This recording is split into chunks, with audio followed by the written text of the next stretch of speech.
Mama, please wake up, Mama! 7-year-old Lily screamed until her throat burned. Her mother's blood dripped onto the steering wheel. Sarah's pregnant belly pressed against the dashboard. 8 months pregnant. Not moving, not breathing right. Headlights cut through the rain. 6 motorcycles. Engines roaring like thunder. Lily's heart stopped. Everyone warned her. Bikers are dangerous. Bikers hurt people. But Mama was dying, and her baby brother was trapped inside. Lily had no choice. She ran toward the very men she was taught to fear. What happened next would shake millions to their core. If you want to see how this story ends, subscribe to our channel and follow along until the very last moment. Drop a comment with your city so I can see how far this story travels. Lily's bare feet slapped against wet asphalt. Rain soaked through her thin pink dress. She could barely see through her tears, but she kept running toward those headlights. Help somebody, help me! The motorcycles stopped. All 6 of them. The engines died one by one. Lily froze. The first man who stepped off his bike was massive, shoulders wide as a doorway, arms covered in tattoos, a beard that made him look like something from her nightmares. He pulled off his helmet. What the hell? His voice was deep, rough. Lily couldn't move, couldn't breathe. Please, she whispered. My mama, she's hurt real bad, and my baby brother, he's still inside her. The big man's eyes changed. Something shifted behind them. Where? Lily pointed toward the darkness. Back there. The car crashed. She won't wake up. I tried and tried, but she won't wake up. The man turned to the others. Torch, get the med kit. Diesel flashlights. Now, They found Sarah slumped over the steering wheel. Blood matted her blonde hair. The front of the car had wrapped around a tree. Glass everywhere. The smell of gasoline hung thick in the air. Jesus Christ, one of the bikers muttered. Marcus pushed past him. He'd seen bad before. He'd seen war. He'd seen death. But this, a pregnant woman, barely conscious, a terrified little girl. He pressed 2 fingers against Sarah's neck. She's got a pulse. Weak, but there. Mama! Lily grabbed the door handle. Mama! Hey. Marcus caught her arm. Gentle, firm. Don't pull on that door, sweetheart. Could make things worse. But she's dying. My mama is dying. Marcus knelt down, eye level with the girl. Rain ran down his face, dripped from his beard. What's your name? Lily. Okay, Lily. I need you to listen to me. Can you do that? She nodded, her whole body shaking. We're gonna help your mama, but I need you to be brave. Can you be brave for me? I'm scared. I know, sweetheart. I know you are. But your mama needs you to be strong right now. Strongest you've ever been. Can you do that? Lily wiped her nose with the back of her hand. Yes, sir. Something cracked inside Marcus's chest. The way she said it. The way she stood there trying so hard to be brave. She looked just like Emma.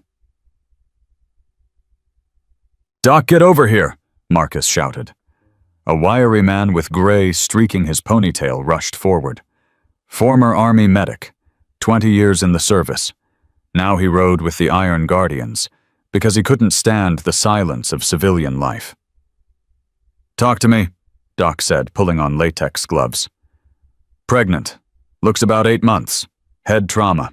Unconscious. Doc checked Sarah's pupils with a penlight. Pupils reactive, but slugged. Possible concussion. His hands moved down to her belly. He pressed gently. Sarah moaned. She's having contractions, Doc said. Could be trauma-induced. What does that mean? Lily grabbed Doc's arm. What does that mean? Doc looked at Marcus. The unspoken message was clear.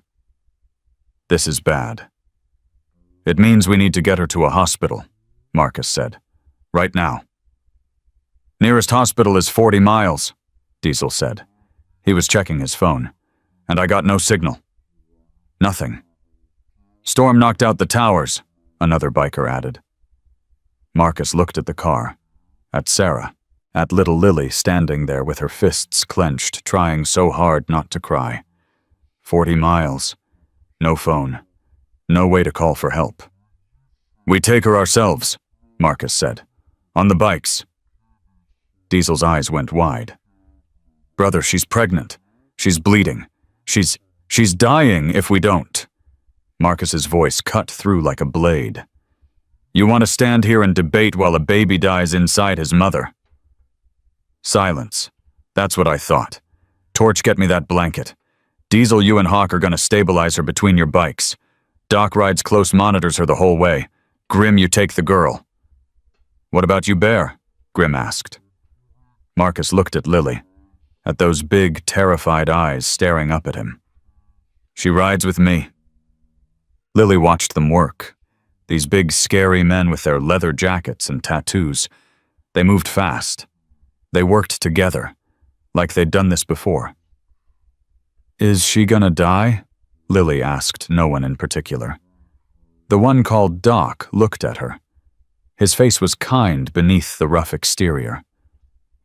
Not if we can help it, little one. Promise. Doc hesitated. Promise me, Lily said, her voice breaking. Promise me my mama won't die. Marcus stepped between them. He knelt down again, his massive frame blocking out the rain. Lily, I can't promise everything will be okay. But I can promise you this, every single one of us is gonna fight like hell to save your mama. You understand? Lily nodded. You trust me. She looked at him, really looked, past the beard, past the tattoos, past everything she'd been taught to fear. My daddy said bikers were bad people. Marcus didn't flinch. Some folks say a lot of things. He said you hurt people. He said... She stopped. Her lip trembled. He said, what, sweetheart? He said if I ever talked to a biker, he'd make me sorry. Something dark passed across Marcus's face. Where's your daddy now, Lily? I don't know. Mama said we had to leave. She said it wasn't safe anymore. Marcus looked at Doc. At the bruise on Sarah's arm that definitely wasn't from the crash. At the fear in this little girl's eyes that went deeper than a car accident. Lily, was your daddy hurting your mama? Lily started to cry. He hurt me too. He said if I told anyone he'd kill us both. Marcus felt his hands curl into fists. 53 years on this earth. He'd seen evil. He'd fought it. He'd buried friends who died standing against it. But nothing made his blood boil like a man who hurt women and children. Lily, listen to me. His voice was low. Steady. Nobody is ever gonna hurt you or your mama again. You understand me? I don't care who they are. I don't care what they said. You're safe now. You don't know my daddy. I don't need to know him. I know me. And I know these men. And I'm telling you right here, right now, anyone who wants to hurt you has to go through us first. They got Sarah out of the car. It took all of them working careful, working slow. Doc kept checking her vitals. The contractions were getting closer together. We gotta move, Doc said. She's progressing fast. Could be placental abruption. English, Doc. The placenta might be separating from the uterus. If it is, that baby doesn't have long. Marcus lifted Lily onto his bike. She was so small, so light.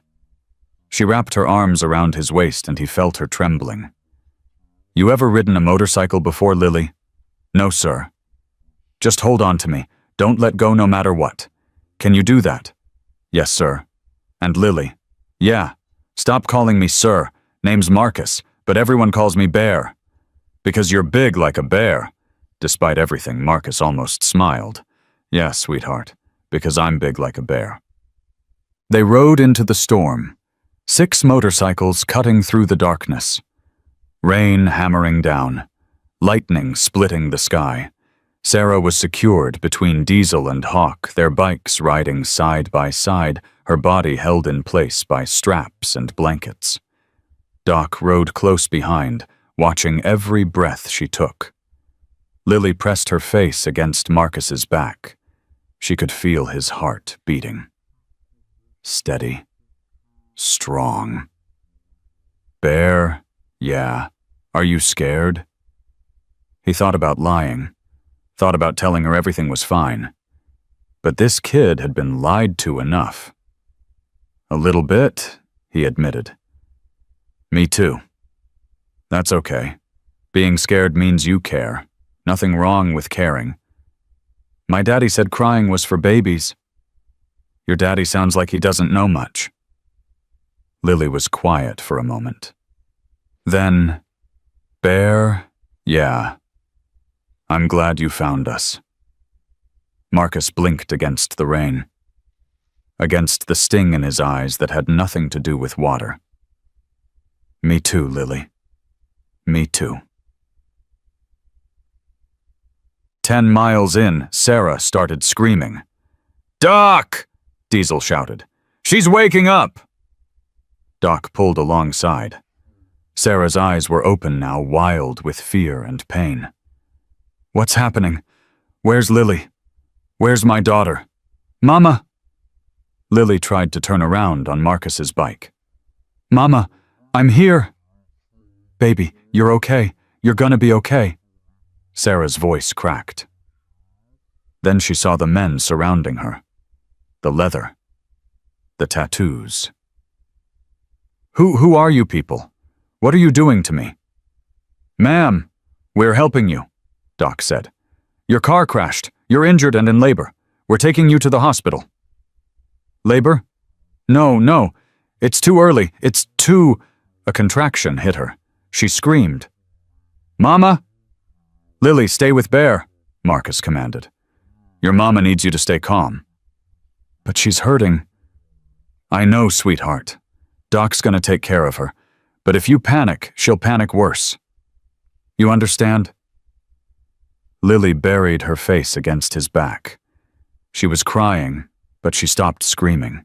Doc was doing something with Sarah, checking her timing the contractions. His face was grim. "How bad?"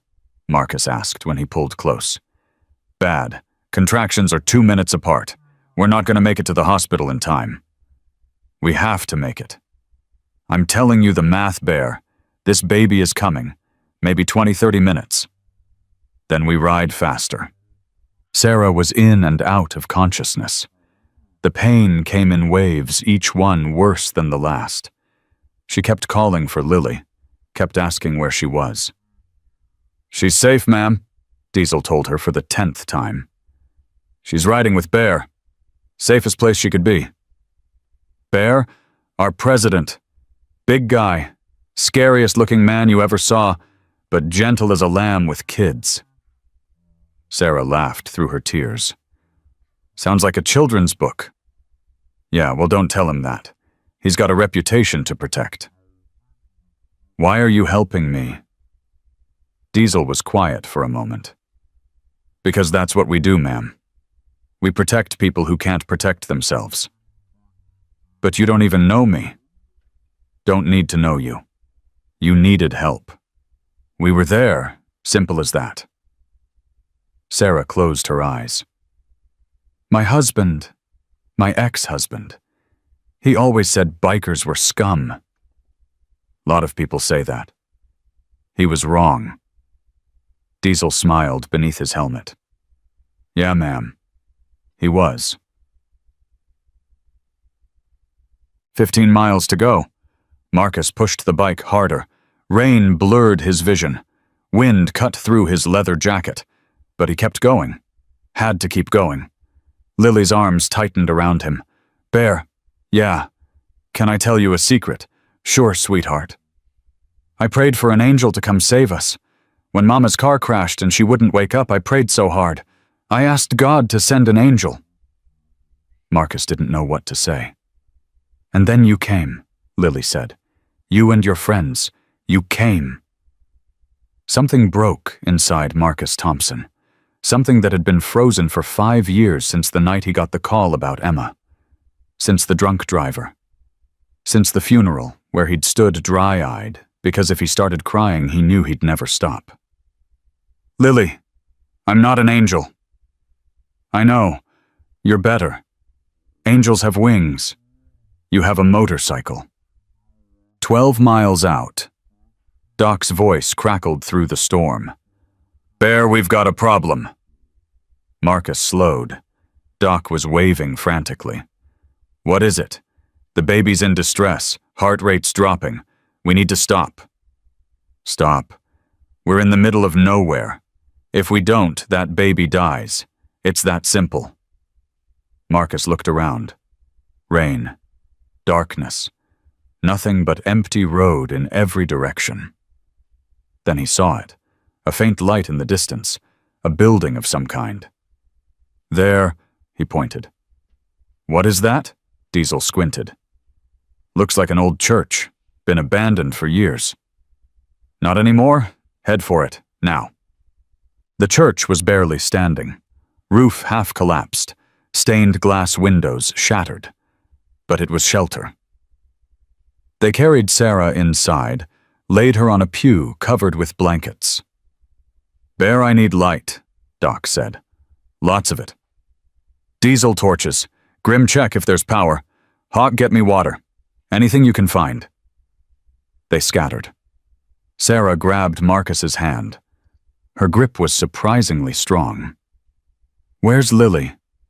Right here, Mama. Lily appeared at her side, face streaked with tears and rain. I'm right here. Baby, I'm sorry. I'm so sorry I got us into this. It's not your fault, Mama. I should have left him sooner. I should have... Another contraction. Sarah screamed. Mama, Lily, I need you to come with me. Marcus pulled her gently away. Doc needs room to work. But your mama's gonna be okay. But Doc can't help her if you're in the way. You understand? Lily nodded, tears streaming. Don't let her die, Bear. Please don't let her die. I won't, sweetheart. I promise. The birth was brutal. Sarah screamed until she had no voice left. Doc worked by flashlight and lantern, his hands steady despite the chaos. Lily sat in a corner, her face pressed against Marcus's chest, his arms wrapped around her. She couldn't see what was happening, but she could hear everything. Push, Sarah. Push. I can't. You can and you will. This baby needs you. Lily needs you. Push. And then cutting through the storm, cutting through everything. A cry, thin, weak, but alive. Lily's head snapped up. Is that? It's a boy, Doc said, his voice shaking. You got yourself a son, Sarah. Lily tore away from Marcus and ran to her mother. Sarah was sobbing, laughing, reaching for the tiny bundle Doc placed on her chest. He's beautiful, Sarah whispered. Oh my God, he's beautiful. Lily touched her brother's tiny hand. Hi, baby. I'm your sister. I'm Lily, and I'm gonna protect you forever. Marcus watched from the shadows. Something warm spread through his chest. Something he hadn't felt in 5 years. Hope. Doc pulled Marcus aside. She's lost a lot of blood. The baby's stable but premature. We need to get them to a hospital. Soon. How soon? Within the hour. Maybe less. Marcus looked out at the storm. Still raging. Still no signal. Then we ride. In this, you got a better idea? Doc shook his head. No, just, if something happens, nothing's gonna happen. Not to her. Not to that baby. Not to Lily. Marcus's voice was iron. I didn't lose my daughter just to watch someone else lose their mother." Doc's eyes widened. In 5 years, Marcus had never spoken about Emma, never mentioned her name. "Bear, get them ready. We leave in 5 minutes." But before they could move, headlights appeared on the road outside. Diesel burst through the church doors. "Bear, we got company." "Who?" "2 cop cars, coming in fast." Marcus's jaw tightened. "Police out here." "That ain't all." Diesel's face was grim. "Radio chatter says a man named Derek Morrison reported his car stolen. Claims his wife kidnapped his daughter. Description matches our girl Sarah. And little Lily." Marcus looked at the woman lying exhausted in the pew, at the newborn baby in her arms, at the terrified 7-year-old who'd run barefoot through a storm begging strangers to save her mother. "They think we kidnapped them. That's what it sounds like." The sirens grew louder. Marcus turned to his brothers. "Nobody says a word. Nobody moves. Let me handle this." He walked toward the church doors, toward the flashing lights, toward whatever came next. Behind him, Lily's voice called out small and scared. "Bear, please don't leave us." He looked back, smiled. For her. "I'm not going anywhere, sweetheart. I promise."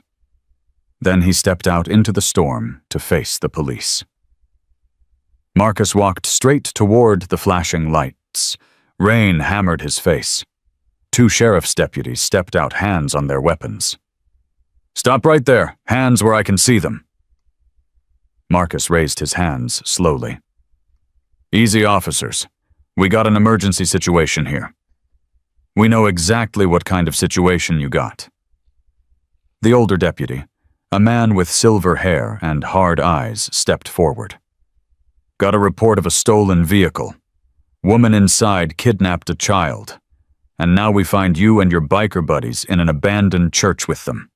How's that look to you? It looks like you got bad information." "Yeah. From where I'm standing, it looks like a bunch of outlaws grabbed themselves a woman and a kid." Marcus kept his voice steady. "That woman just gave birth 10 minutes ago. Her car crashed on Route 7.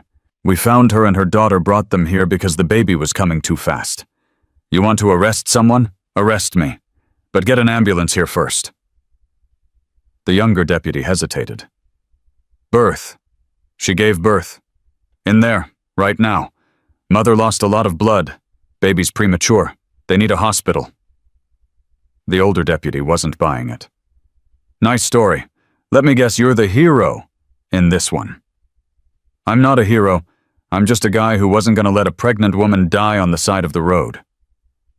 "Radio says the husband reported the car stolen. Says his wife took off with his daughter without permission. His wife has bruises all over her arms. His daughter told me he threatened to kill them both. You really going to take that man's word over what's right in front of your eyes?" The deputy's jaw tightened. "That's a serious accusation. Go inside and look for yourself. Look at that woman. Look at that little girl. Then tell me who the real criminal is." The younger deputy touched his partner's arm. "Jim, maybe we should—" "Shut up, rookie." The older deputy pulled out his cuffs. "Turn around. Hands behind your back. You're making a mistake. Turn around." Marcus turned. The cold metal clicked around his wrists, and then a small voice screamed from the church doorway. "Stop! Don't hurt him!" Lily came running out into the rain. Her bare feet splashed through puddles. Her pink dress was soaked, torn, covered in dirt and blood. "Don't take him away. He saved my mama. He saved my brother." The younger deputy caught her before she could reach Marcus. "Whoa, whoa, easy there, honey." "Let me go," Lily kicked and screamed. "Bear didn't do anything wrong. He helped us. He's a good man." The older deputy looked at her. Really looked. At the bruise on her arm. At the fear in her eyes that went deeper than this moment. "Sweetheart, we're just trying to help." "No! My daddy called you, didn't he? My daddy told you we were stolen. But we weren't stolen. We were running away. Because he hurts us. He hurts Mama. He hurts me. And he said if we ever told anyone he'd kill us both." Silence. Even the rain seemed to pause. The younger deputy crouched down to Lily's level. "Honey, did your daddy give you that bruise?" Lily nodded, tears streaming. "And worse, way worse. Mama tried to hide it, but I saw what he did to her." "Jesus," the young deputy whispered. The older deputy's face changed. Something cracked behind those hard eyes. "Get those cuffs off him," he said quietly. "Jim, I said get them off." The younger deputy unlocked Marcus's cuffs. Marcus rubbed his wrists, then knelt down and opened his arms. Lily ran into them sobbing. "I told you, Bear, I told you. Nobody believes us. Nobody ever believes us." "I believe you, sweetheart." Marcus held her tight. "And now they do too." The older deputy holstered his weapon. "We need that ambulance, now." His partner was already on the radio. "Dispatch, we need emergency medical at the Old Morrison Church on Route 7. Premature birth mother with significant blood loss. Possible domestic violence situation. Send CPS as well." Marcus looked at the deputy. "Thank you. Don't thank me yet. That husband Derek Morrison, he's on his way. Got a call from the station that we found her. He'll be here in 20 minutes. Marcus's blood went cold. "He's coming here." Said he wanted to make sure his family was safe. The deputy's voice dripped with disgust. "Now I'm thinking he wants to make sure they don't talk." Marcus stood Lily, still clinging to him. "He doesn't get near them. You understand me, not one step." "That's not your call, sir." "Then make it your call. You saw that little girl. You heard what she said. You really gonna let that man anywhere near her?" The deputy was quiet for a long moment. Then he turned to his partner. "Radio the station. Tell them to delay Morrison. Traffic stop. Broken taillight. Something. Buy us time." "Copy that." Marcus exhaled. "You're a good man, deputy." "I'm a father, that's all." He looked at Lily. "Let's get you inside, sweetheart. Out of this rain." Doc met them at the church door. His face was grim. "We got problems, Bear." "What kind of problems?"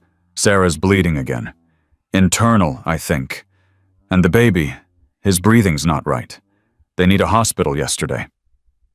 "Ambulance is coming." "It better be fast, because I don't know how much time they got." Marcus looked at Lily, at this little girl who'd been through hell and kept fighting. "You hear that Lily help is coming. Your mama's gonna be okay. You promise?" He hesitated. He'd already made one promise tonight, a promise he wasn't sure he could keep. "I promise I'll do everything I can. That's the best I got." Lily nodded. "That's enough, Bear. That's enough." Sarah was fading. Her skin had gone pale, almost gray. The baby whimpered in her arms, his tiny cries weak. "Sarah?" Doc shook her gently. "Sarah, stay with me." "Where's Lily?" "She's right here. She's safe." Sarah's eyes found her daughter. A ghost of a smile crossed her face. "My brave girl, you were so brave." "Mama, please don't close your eyes. Please stay awake." "I'm trying, baby. I'm trying so hard." Diesel burst through the door. "Ambulance is 2 minutes out." "She doesn't have 2 minutes," Doc snapped. "Her blood pressure's crashing. She's going into shock." Marcus moved to Sarah's side. Hey, look at me." "Sarah, look at me." Her eyes drifted to his face. "You got a little girl who needs her mother. You got a brand new son who's never even seen your smile. You don't get to leave them. You hear me? You don't get to give up." "I'm so tired." "I know. I know you're tired. But tired doesn't mean done. You fight Sarah. You fight until you can't fight anymore, and then you fight some more. That's what mothers do." "How do you know?" "Because my wife did it. She fought for our daughter every single day. And now I'm asking you to do the same." Sarah's eyes focused. really focused. You have a daughter. Marcus's voice broke. I did. She's gone now. Drunk driver. 5 years ago. I'm sorry. Don't be sorry. Just live. Live for your kids. Live for me. Live for every parent who lost a child too soon and would give anything for one more day. Sarah reached up and touched his face. Her hand was cold. So cold. What was her name? Emma. Her name was Emma. That's beautiful. Yeah, it was. The ambulance sirens cut through the night. Lights flooded the church. They're here, Diesel shouted. Doc, they're here! Paramedics rushed in with a stretcher. They took over professional and fast, calling out medical terms Marcus didn't understand. We're losing her pulse. Starting IV, get the O-neg ready. Baby needs oxygen. His sats are dropping. They loaded Sarah onto the stretcher. One paramedic took the baby, securing him in a portable incubator. Lily tried to follow. Mama! Marcus caught her. Let them work, Lily. But I need to be with her. You will. I swear you will. But right now you gotta let these people do their job. They watched the ambulance doors close, watched the lights disappear down the road. Grimm stepped up beside Marcus. What now, Bear? We follow. Every one of us. We don't leave that woman's side until I know she's safe.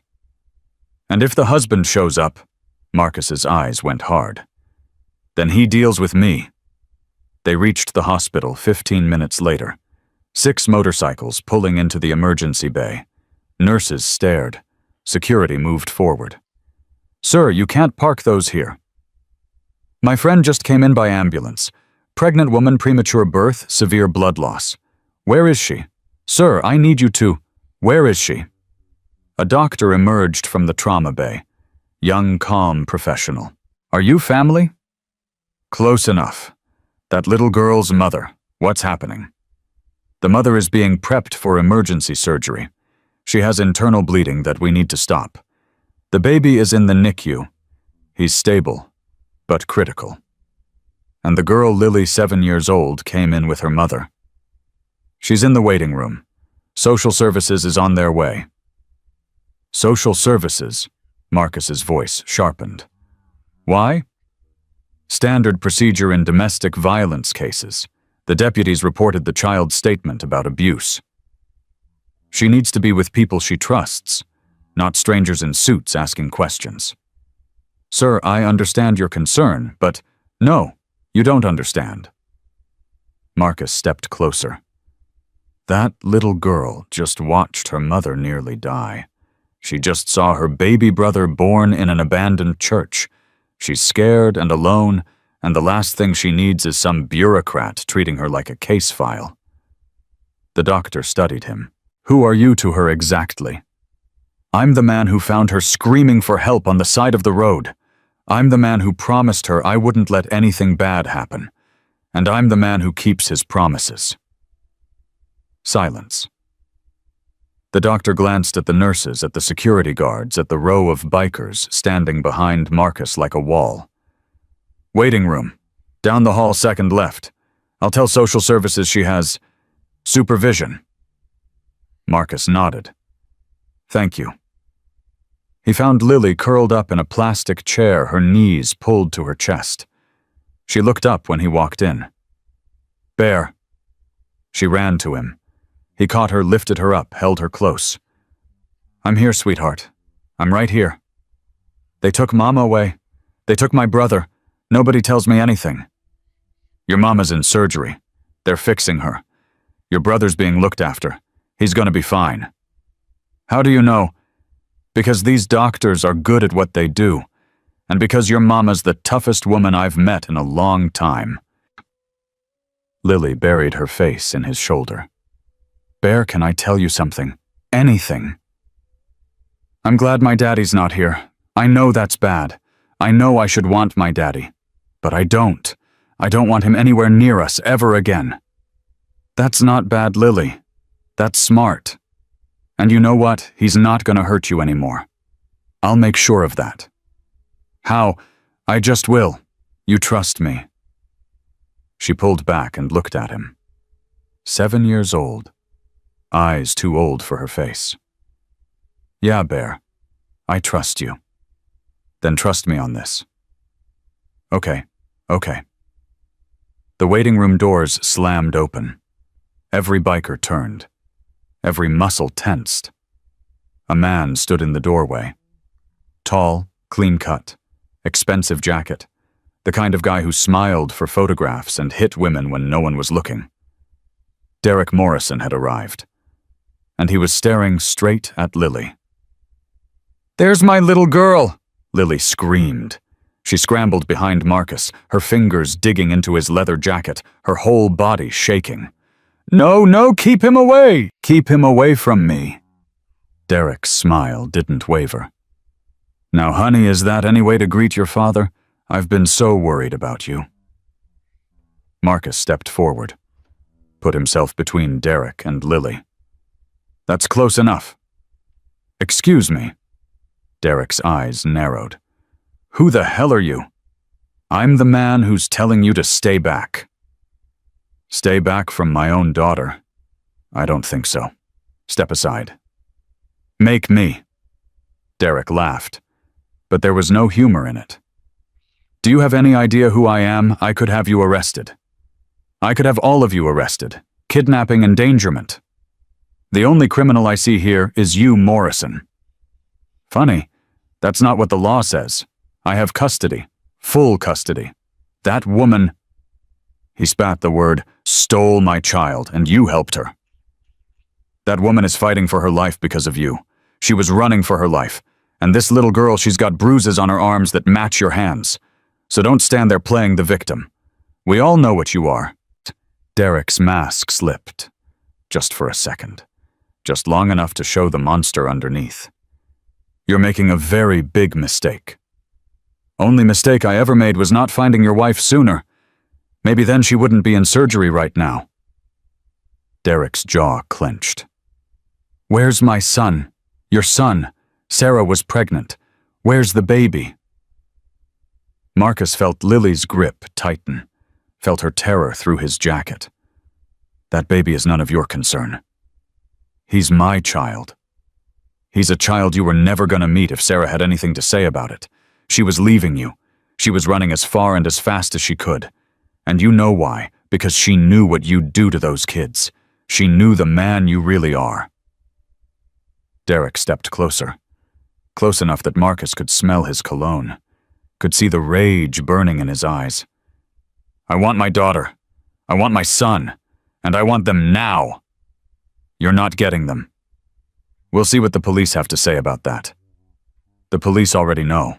They know about the abuse. They know about the threats. They know everything. And pretty soon everyone's gonna know. Because I'll make sure of it." Derek's hand shot out and grabbed Marcus's jacket. "You think you're tough. You think those tattoos make you scary.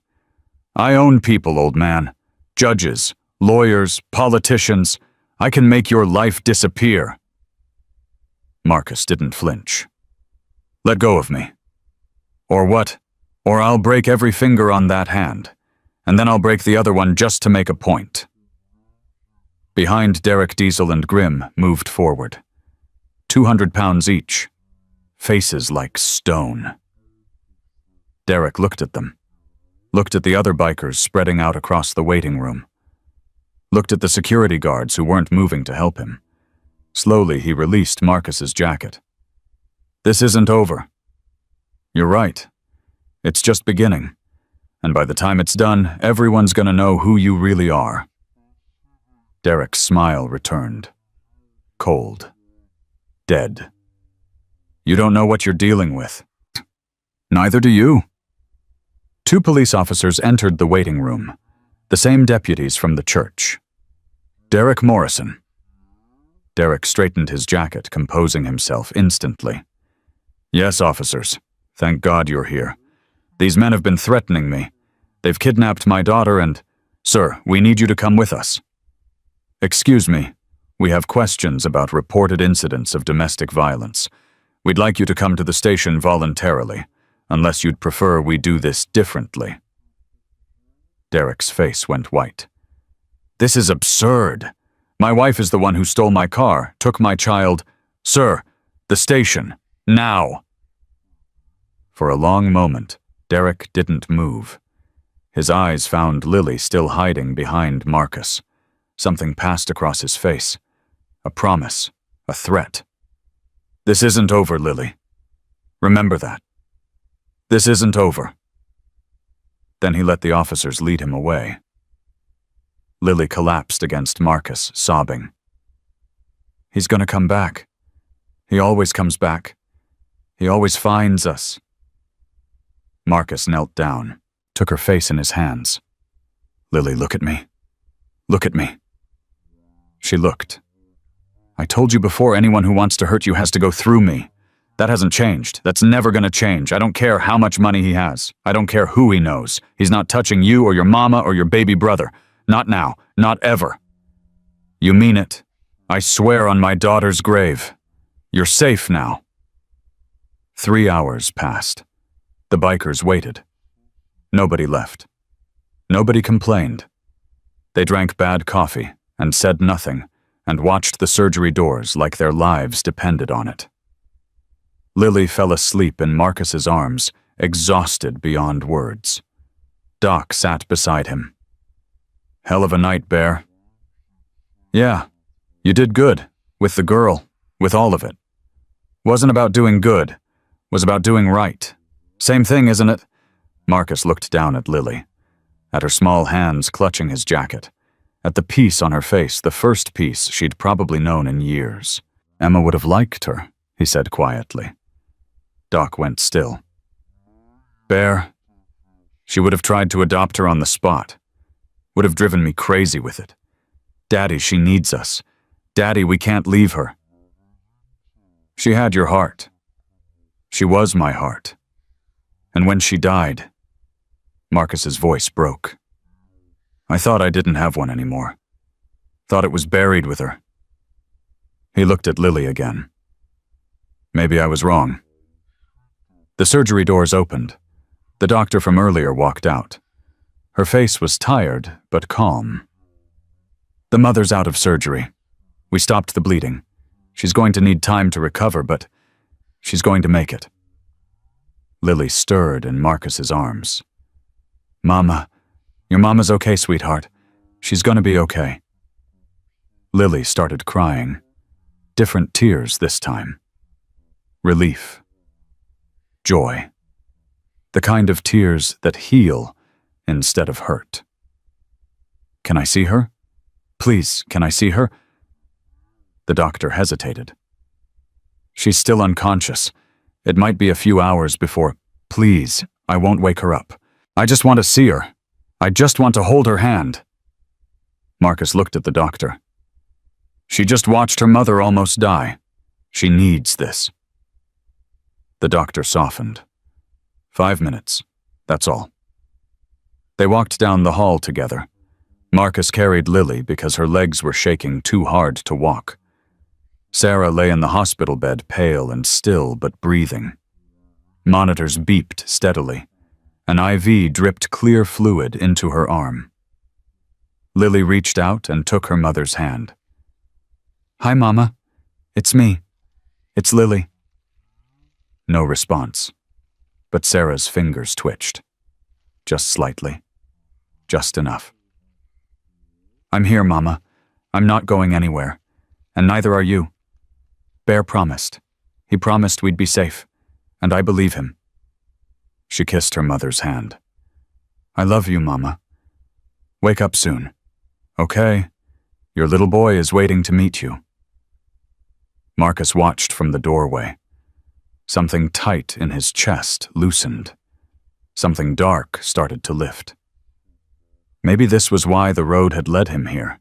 Maybe this was what he'd been riding toward all along. Maybe, just maybe, it was time to stop running from the past and start fighting for the future. The hospital door opened behind him. A nurse rushed in. Her face was urgent. "Sir, we have a problem. The NICU just called. The baby, his condition is worsening. They need to make a decision. Fast." Marcus felt his blood run cold. What kind of decision? Emergency surgery. But the mother can't consent. She's unconscious. And without family authorization. There's no family. She has no one. The nurse's face fell. Then we have a problem. Because without consent, we can't operate. And without operating... She didn't finish the sentence. She didn't have to. Marcus looked at Lily. At Sarah.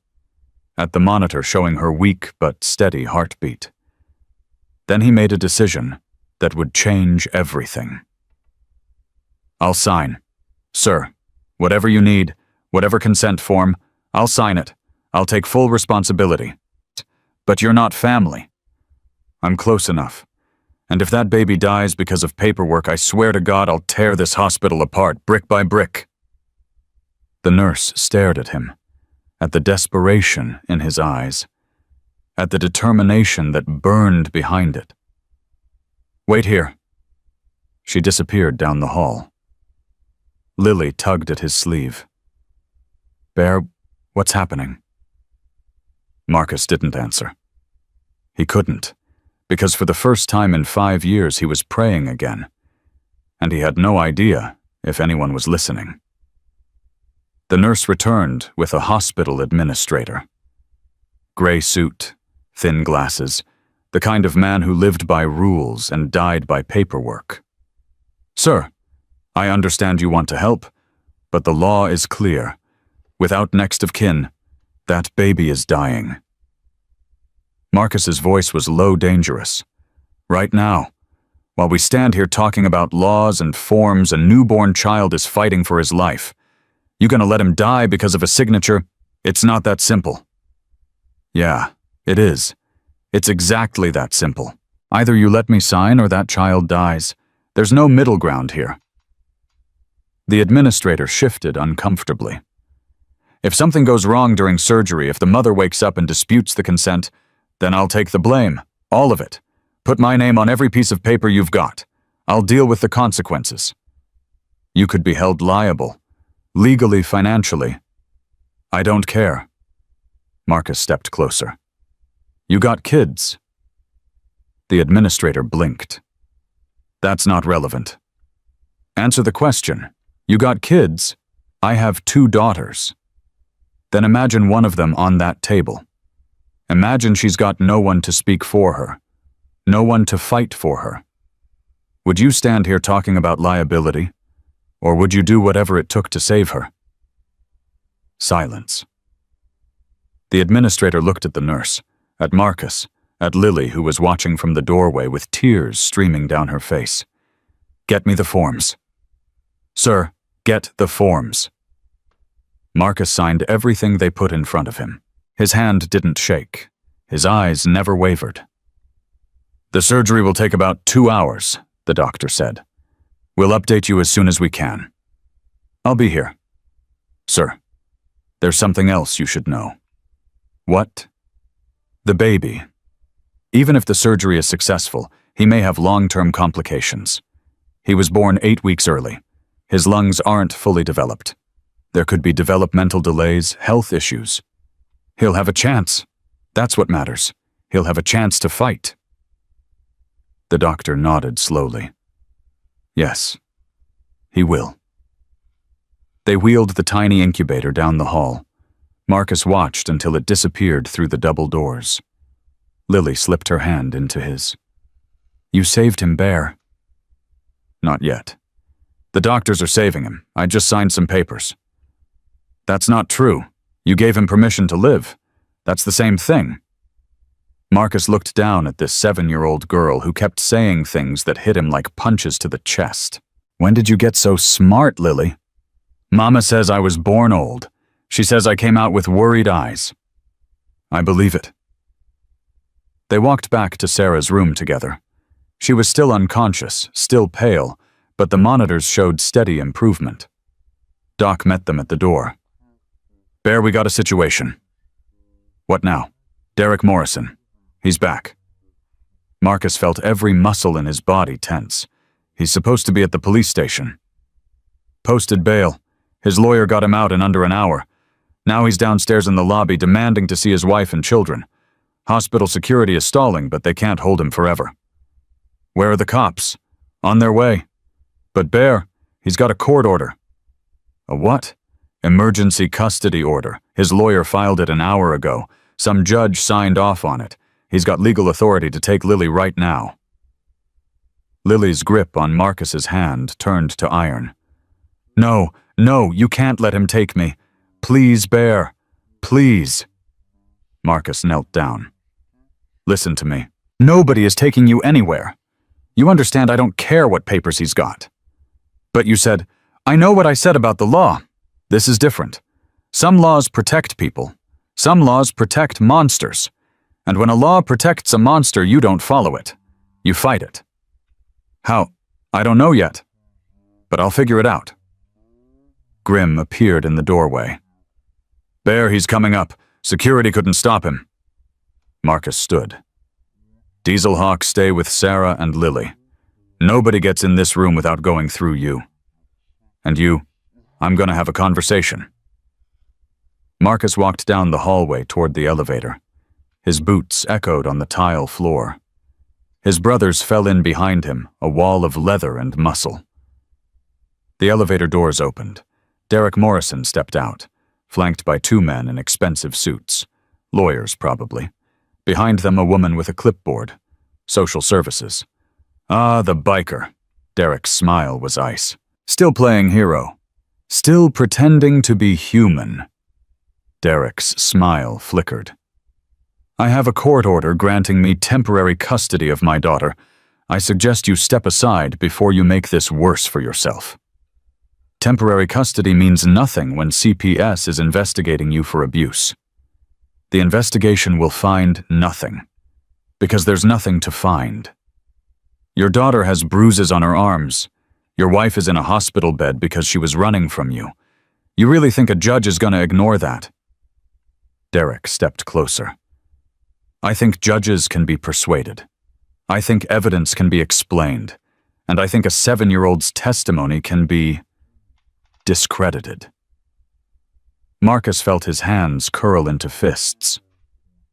You touch that girl, you'll what assault me in front of witnesses, in front of my lawyers. Please go ahead. It'll make my case so much easier. Your case. You don't have a case. You have money and connections. That's not the same thing.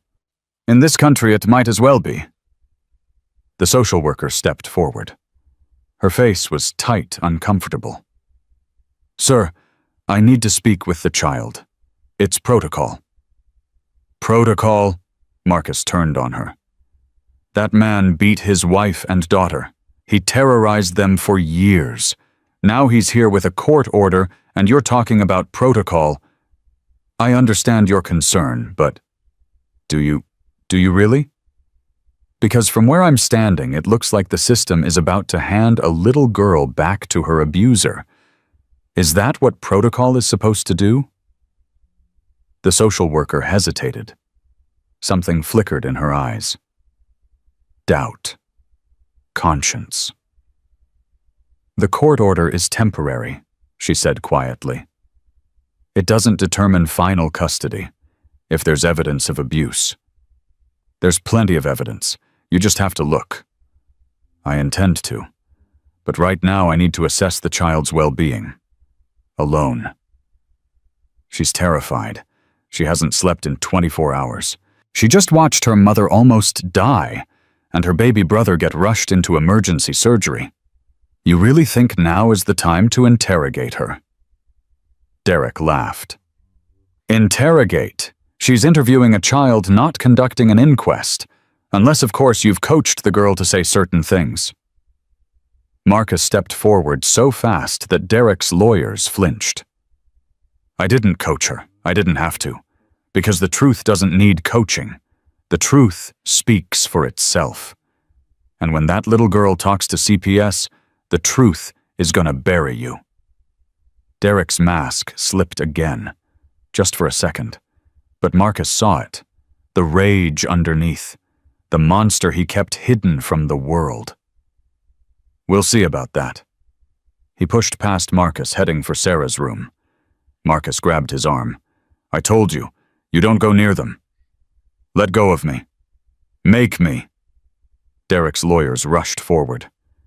Sir, if you don't release our client, we'll have you arrested for assault. Then arrest me. But he's not getting past that door. Bear. Doc's voice was sharp. The cops are here. 2 different officers this time. Younger. By the book. Sir, we've had a report of a disturbance. I'm gonna need everyone to calm down. Officer, this man is preventing me from seeing my family. Derek's voice was smooth, reasonable. The perfect victim. I have a court order granting me custody of my daughter. He's been threatening me since I arrived. Is that true, sir? Marcus didn't release Derek's arm. This man is an abuser. His wife is in that room unconscious because she was running from him. His daughter is terrified of him. I'm not letting him anywhere near them. Sir, if he has a court order, a piece of paper doesn't make something right. You know that. Look at him. Really look. Then tell me you think he should be anywhere near those kids. The officers exchanged glances. Uncertain. Sir, we're going to need you to step back. No, sir. I said no. Arrest me if you want. But until then, I'm not moving. A new voice cut through the tension. What the hell is going on here? Everyone turned. The older deputy from the church, Jim, was walking down the hall. His face was hard, his eyes locked on Derek. Morrison, thought I told you to stay at the station. I posted bail, legally. Yeah, I heard. Judge Parker, right? You 2 play golf together. Derek's smile tightened. I don't know what you're implying. I'm not implying anything. I'm stating facts.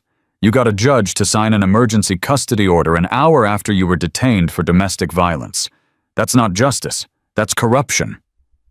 Careful, deputy. That sounds like slander. It's only slander if it's not true. Jim turned to the younger officers. You 2 stand down. I've got this. Sir, he has a court order, and I have 23 years on the force. That court order was signed by a judge who should have recused himself. Until we sort this out, Morrison doesn't get within 50 feet of that room. You can't do that. Watch me. Derek's face went red. The mask cracked wide open. Do you have any idea who I am? Do you know what I can do to your career? 1 phone call. 1. And you'll be directing traffic for the rest of your life. Jim smiled. Cold and dangerous. Son, I've been threatened by drug dealers, gang leaders, and men twice as scary as you'll ever be. You want to end my career? Go ahead. Try. But while you're making phone calls, I'm going to be making sure every news outlet in the state knows exactly what you did to your wife and daughter. Every bruise, every threat, every moment of terror you put them through. Let's see how those golf buddies of yours react when you're on the front page. Derek went white. You wouldn't. Try me. For a long moment, nobody moved. Nobody breathed. Then Derek turned to his lawyers. Get me a different judge. File an appeal. I want that woman's parental rights terminated by the end of the week. Derek, do it! He turned back to Marcus, to Jim, to the wall of bikers blocking his path. This isn't over, not by a long shot.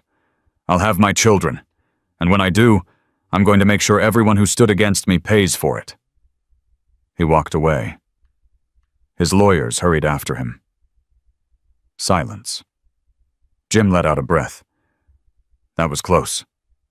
Too close. Marcus ran a hand over his face. How long can you hold him off? Not long. That appeal could be processed in hours if he's got the right connections. And he does. So what do? We need something concrete. Medical records, photographs, witnesses who can testify to the abuse. Something a judge can't ignore. Sarah's unconscious. Then we wait for her to wake up, and we pray she can give us what we need.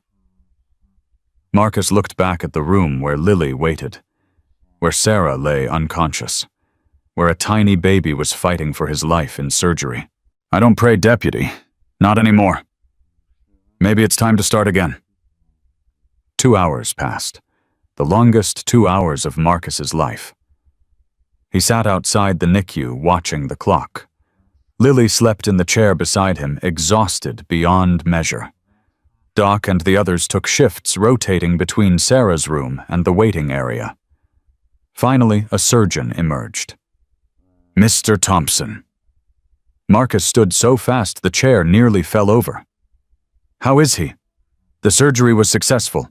We repaired the defect in his heart valve. He's stable. Relief hit Marcus like a wave. His knees actually went weak. He's going to be okay. He's going to need time, monitoring, possibly additional surgeries as he grows, but yes, Mr. Thompson, he's going to live. Marcus sat back down. Hard. His hands were shaking. Bear? Lily was awake, her eyes wide. What happened? Your brother's okay, sweetheart. He made it through surgery.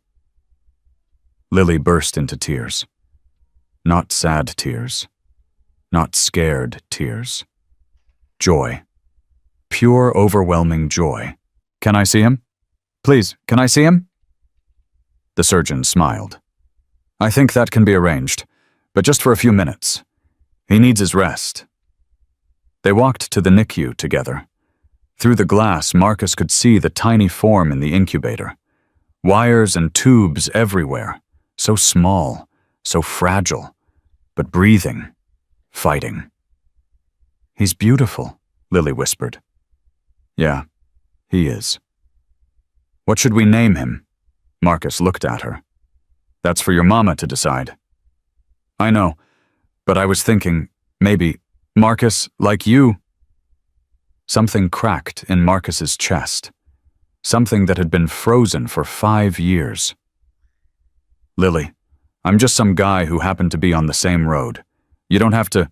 You saved us, Bear. You saved all of us. When everybody else drove past, you stopped. When the doctors needed permission, you signed. You fought for us. You're still fighting. She looked up at him with those 2 old eyes. I think that means something. Don't you? Marcus couldn't speak. His throat was too tight. Mama told me something once, Lily continued. She said angels come in all shapes. Sometimes they have wings. Sometimes they have badges. And sometimes, she reached up and touched the leather of his jacket. Sometimes they wear leather jackets and ride motorcycles. Marcus knelt down and pulled her into a hug. He didn't trust himself to say anything. He just held her. This little girl who'd lost everything and kept fighting. This little girl who'd trusted a stranger when trust was the last thing she should have given. Thank you, Bear, she whispered, for being our angel. I'm not an angel, sweetheart. Then what are you? He pulled back and looked at her. Really looked. I'm just a man who got a second chance, and I'm not going to waste it. A commotion erupted down the hall. Voices raised, security radios crackling. Someone was shouting. Marcus stood instantly alert. Stay here. But stay here. He ran toward the noise. Around the corner outside Sarah's room, chaos had erupted. Derek was back. And this time he wasn't alone. 4 men flanked him. Not lawyers. Muscle. Private security. The kind you hire when you want something done and you don't care about the law. Diesel and Hawk were squared off against them. Doc was on the phone, probably calling for backup. I'm done waiting. Derek's voice was a snarl. I'm done playing games. I'm taking my daughter. Now! Over my dead body, Diesel growled. That can be arranged. One of the security men stepped forward. Big, mean, a weapon bulging under his jacket. Marcus pushed through. Stand down, all of you. Bear, I said stand down. He walked straight up to Derek, close enough to smell his cologne, close enough to see the madness in his eyes. You brought guns into a hospital full of sick people, children. You really that desperate? I'm a father protecting my family. You're a monster who doesn't know when to quit, said Derek's hand shot out and grabbed Marcus's throat, fast, violent. I could snap your neck right now, old man. No one would stop me. Try it. Marcus didn't flinch. And see what happens. From behind them, a small voice cut through the chaos. Daddy, stop! Everyone froze. Lily stood at the end of the hallway, tears streaming down her face, her whole body shaking. Please, Daddy. Please stop hurting people. Derek released Marcus. His face changed, softened, the mask slipping back into place. Lily, sweetheart, I'm not hurting anyone. These men are keeping me from you. They're the bad guys. No. Lily shook her head. They're not. They saved Mama. They saved my baby brother. They protected me when I was scared. They've confused you, baby. They've filled your head with lies. You're the liar, Daddy. Lily's voice broke, but she kept going. You told Mama you loved her. Then you hit her. You told me you'd never hurt me. Then you did. Every time. Over and over. Lily. I used to think it was my fault. I used to think if I was better, if I was quieter, you'd stop. But it wasn't me. It was never me. She wiped her nose with the back of her hand. It was you. It was always you. Derek's face twisted, the mask crumbling completely. You ungrateful little... He stepped toward her. Marcus moved faster. He caught Derek's arm, spun him around, and drove his fist into his jaw. Derek went down. Hard. His security team surged forward, but Diesel and Hawk and Grim met them head-on. Bodies collided. Fists flew. The hallway erupted into chaos. Marcus stood over Derek, his breathing heavy, his fist throbbing. Touch her again, he said quietly, and I'll kill you. That's not a threat, it's a promise. Police sirens wailed outside. Jim burst through the stairwell door with 6 officers behind him. Everybody down now! The fighting stopped. Derek's security men were wrestled to the ground. Derek himself was cuffed, blood dripping from his split lip. Marcus Thompson, you're under arrest for assault. Do what you gotta do, deputy. Jim looked at him. At Derek. At little Lily still standing at the end of the hall, still crying. Get him out of here, Jim said quietly. Morrison, I mean. Take him to holding. Maximum security. No phone calls until morning. Sir, his lawyers. I don't care about his lawyers. This man just assaulted a child in front of witnesses. Get him out of my sight before I do something I regret. They dragged Derek away. He was screaming threats, promises of revenge lawyers and lawsuits. Nobody listened.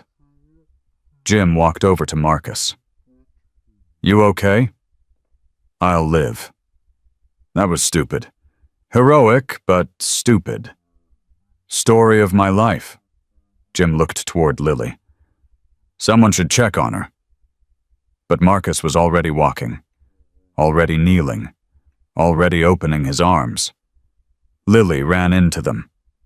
Is it over? Bear? Is it really over? Not yet, sweetheart. Not yet. But we're getting closer. I was so scared. When he grabbed you, I know. But you were brave. The bravest person in this whole hospital. I didn't feel brave. That's what being brave is, Lily. Doing the right thing even when you're scared. A nurse rushed toward them. Her face was urgent. Mr. Thompson, it's the mother.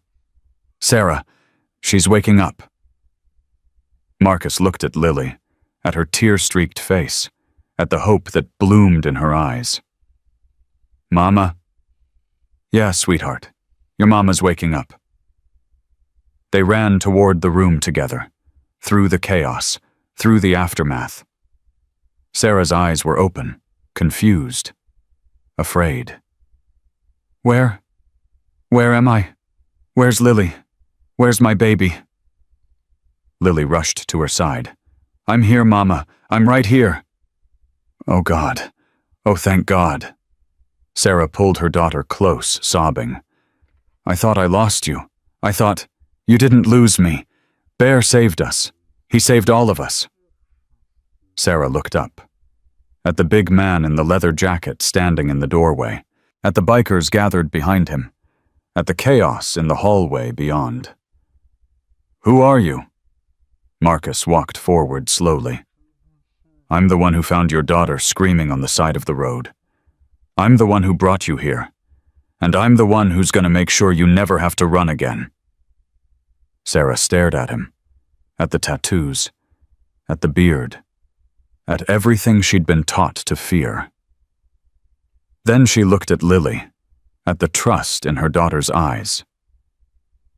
He protected us, Mama, Lily said. When Daddy came, Bear stood in front of us. He fought for us. Sarah's eyes filled with tears. Derek was here. He's gone now. The police took him away. He'll come back. He always comes back. Not this time. Marcus's voice was firm. I don't know what happens next. I don't know what the courts will decide. But I know this, you're not alone anymore. You've got people who'll fight for you, whatever it takes, however long it takes. Sarah reached out her hand. Marcus took it. Why? She whispered. Why would you do this for strangers?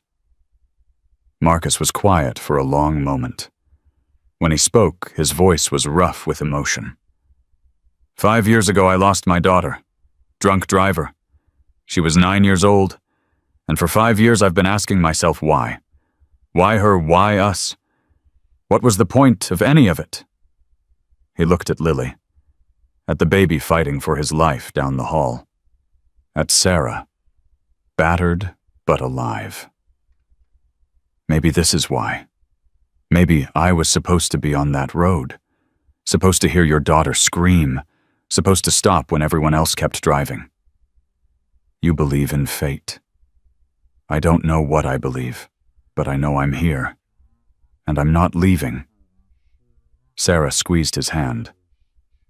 Thank you. Thank you for saving my children. They're not saved yet. We've still got a fight ahead. Then let's fight together. Marcus nodded. For the first time in 5 years, he felt something he'd forgotten existed. Purpose. A nurse appeared at the door. Her face was strange, a mixture of fear and something else. Mr. Thompson, there's something you need to see. The news. They're outside. Dozens of them. News. Someone leaked the story. Everything. The rescue, the bikers, the baby born in the church, Derek Morrison's arrest. She paused. It's everywhere. National news, international, everyone's talking about it. Marcus looked at Doc, at his brothers, at Lily and Sarah. What are they saying? The nurse pulled out her phone and turned the screen toward him. The headline made his heart stop. Biker Angels, how a motorcycle club saved a mother and baby from a storm and a monster. Below it, millions of views, thousands of comments, a nation watching, and they were only getting started. Marcus stared at the phone screen.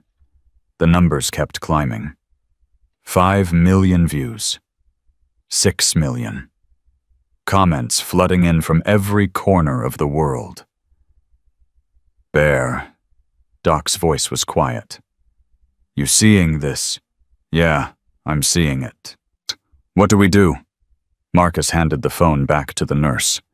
We do what we came here to do. We protect this family. The rest doesn't matter. But the rest did matter. Because within the hour, the hospital lobby was packed with reporters, camera crews, news vans lined up outside like an invasion force. Deputy Jim found Marcus in the hallway. We've got a problem. Another one. Derek Morrison's lawyers are holding a press conference, claiming you and your club kidnapped Sarah and Lily, claiming you assaulted their client without provocation.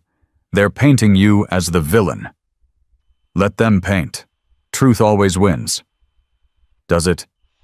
Jim's face was grim. In my experience, truth needs help. And right now, Derek's got money connections and a PR team working overtime. You've got what, a bunch of bikers and a good story. I've got something better. What's that?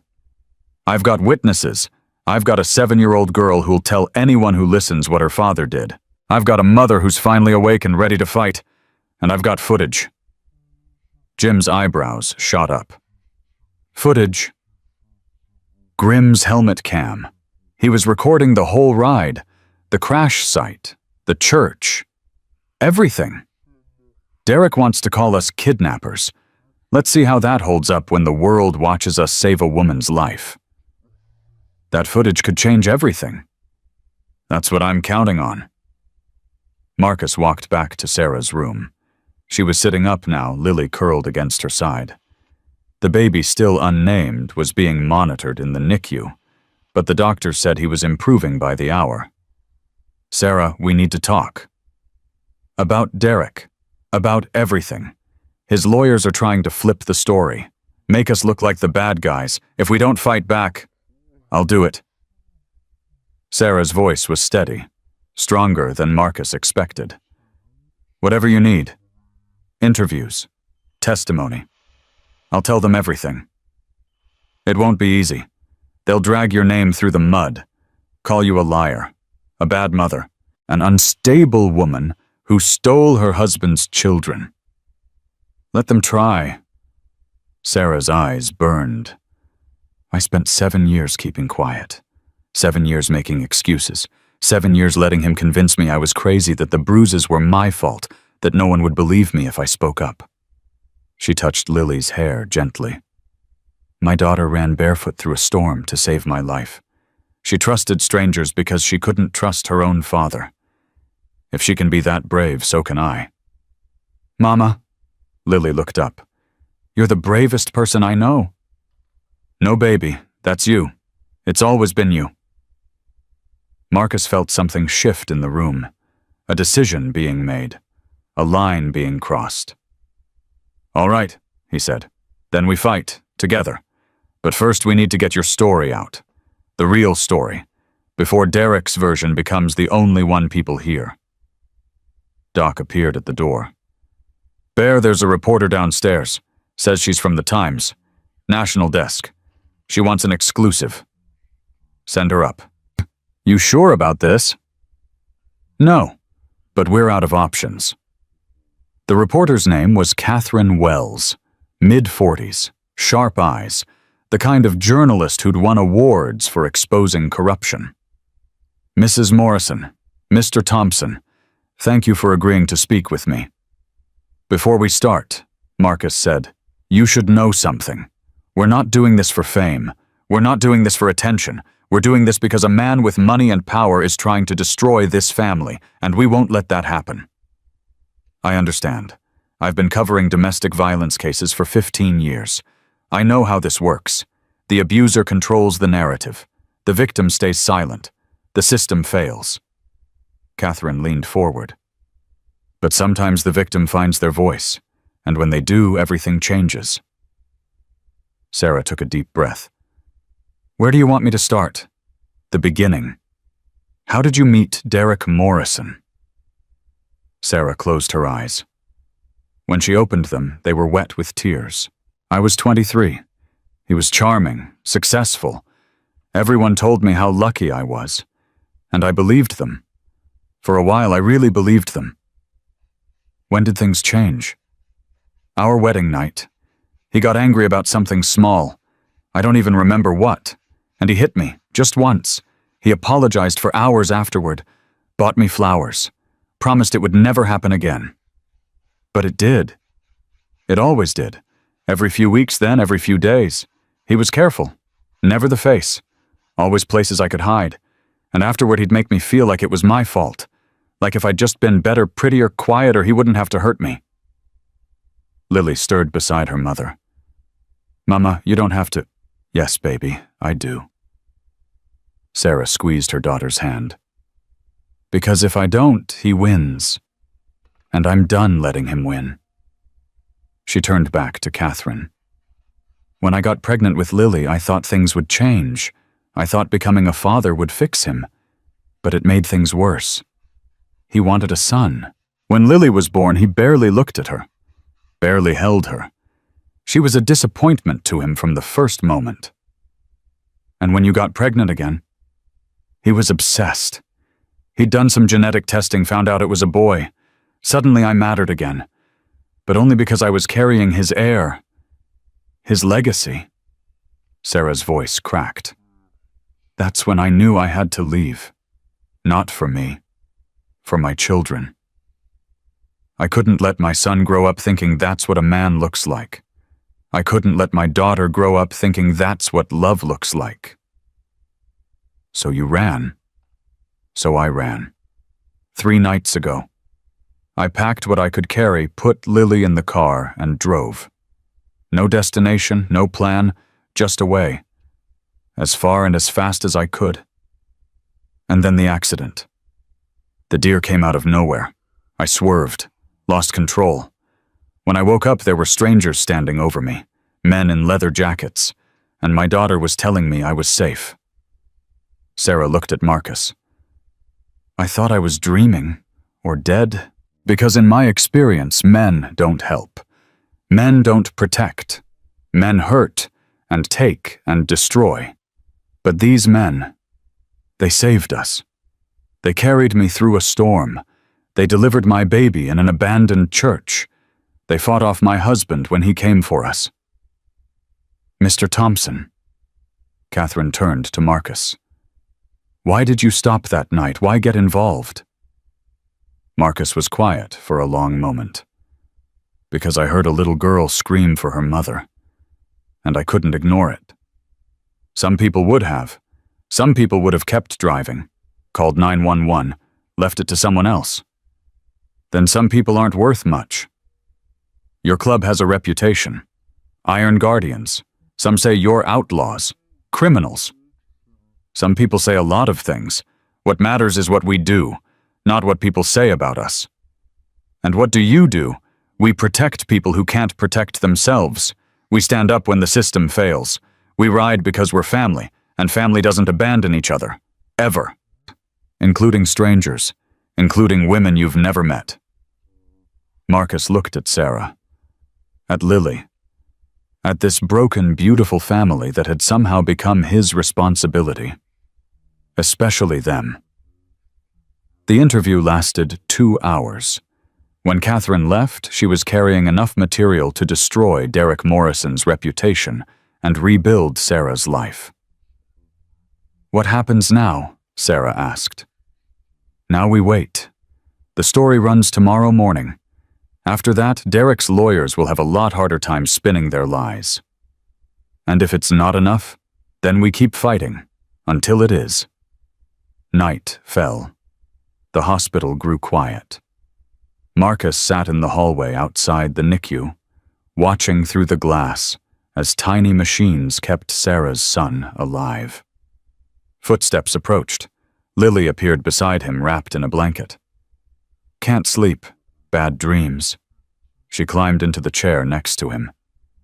Bear, can I ask you something? Anything. What happened to your daughter? You said she died, but you didn't say how. Marcus stared through the glass, at the baby fighting for every breath. Drunk driver. Emma was 9. She was riding her bike home from school. 3 blocks from our house. The guy ran a red light. Didn't even slow down. Did he go to jail? For a while. Not long enough. That's not fair. No, it's not. Lily was quiet. Then, do you miss her? Every single day. Every time I see a little girl her age, every time I hear a laugh that sounds like hers, every time I wake up and remember all over again that she's gone. Is that why you helped us? Because I reminded you of her. Marcus finally looked at her. This little girl with 2 old eyes, and a heart too big for her small body. At first, maybe. When I saw you standing in the rain, screaming for your mother, something broke inside me. Something I didn't even know was still there. But now it's different. Now I know you. I know your mother. I know your baby brother. And I'd fight for all of you, even if you looked nothing like Emma. Because that's what you do for family. Are we family, Bear? The question hung in the air. Heavy, important. Yeah, Lily, I think we are. She leaned against him, small and warm and trusting. I'm glad you found us. Me too, sweetheart. Me too. Morning came. Catherine's story hit the front page like a bomb. Biker heroes expose wealthy abuser inside the dramatic rescue that's captivating America. The story laid it all out. Sarah's testimony, Lily's bruises, Derek's history of violence, the court order signed by his golf buddy, the armed men he'd brought to the hospital, and the footage. Grimm's helmet cam footage released with Sarah's permission showing everything. The crash site, the desperate rescue, the birth in the church. 6 bikers carrying a pregnant woman through a storm. By noon, the video had 100 million views. By evening, Derek Morrison's lawyers had resigned. By the next morning, 3 more women came forward. Women Derek had dated before Sarah. Women with similar stories. Similar bruises. Similar silence. Deputy Jim called Marcus with the news. The DA's filing charges, domestic violence, assault, witness intimidation, and that judge who signed the custody order, he's under investigation. What about the custody case? Thrown out. Emergency protection order issued for Sarah and the children. Derek can't come within 500 feet. And the criminal charges, looking at 15 years minimum. His money can't buy him out of this one, not with the whole world watching. Marcus hung up and walked to Sarah's room. She was holding her son for the first time, tears streaming down her face. They told me he's strong enough now, she whispered. They said he's going to be okay. He's got his mother's fight in him. Sarah looked up. I heard about the charges. About Derek. It's over, Sarah. He can't hurt you anymore. Is it? Is it really over? The legal part might take time, but the running, the hiding, the fear that's done, you can start over. Build a new life. Give your kids the future they deserve. I don't know how to do that. Sarah's voice cracked. I've spent so long surviving, I don't know how to live. You'll learn, one day at a time, and you won't do it alone. Lily burst through the door. Mama Bear, come quick. You have to see this. She grabbed Marcus's hand and pulled him down the hallway to the waiting room. The TV was on, surrounded by nurses and patients, and a handful of iron guardians. A news anchor was speaking. The story has captured hearts around the world. Now the response has become a phenomenon of its own. The hashtag #BikerAngels has been used over 50 million times. Donations to domestic violence organizations have increased by 3,000%. And in a remarkable show of solidarity, the screen changed. Footage of motorcycles, hundreds of them, thousands, riding in formation down highways across the country. Motorcycle clubs from all 50 states have organized rides in honor of Sarah Morrison and her children. They're calling it the Guardian Ride, a symbol of protection, a promise that no victim of abuse will ever be alone. Marcus stared at the screen, at the rivers of chrome and leather flowing through cities and towns he'd never heard of. Bear, Diesel's voice was rough. Are you seeing this? Yeah. That's us. That's because of us. That's because of them. Marcus nodded toward Sarah and Lily. We just did what was right. They did the hard part. A nurse appeared. Mr. Thompson, there's someone here to see you. He says he knows you. Marcus frowned. Who? He says his name is James. James Turner. Says he was in your unit. Afghanistan. Marcus felt the blood drain from his face. Jimmy Turner. His best friend. The man he'd served with for 3 tours. The man he hadn't spoken to in 5 years. Send him in. Jimmy walked through the door. Gray hair now. More lines on his face. But the same eyes. The same smile. Bear, you crazy son of a bitch. Jimmy, what are you doing here? What do you think saw my brother on national television? Found out he's been playing hero without telling anyone. Had to see for myself. They embraced.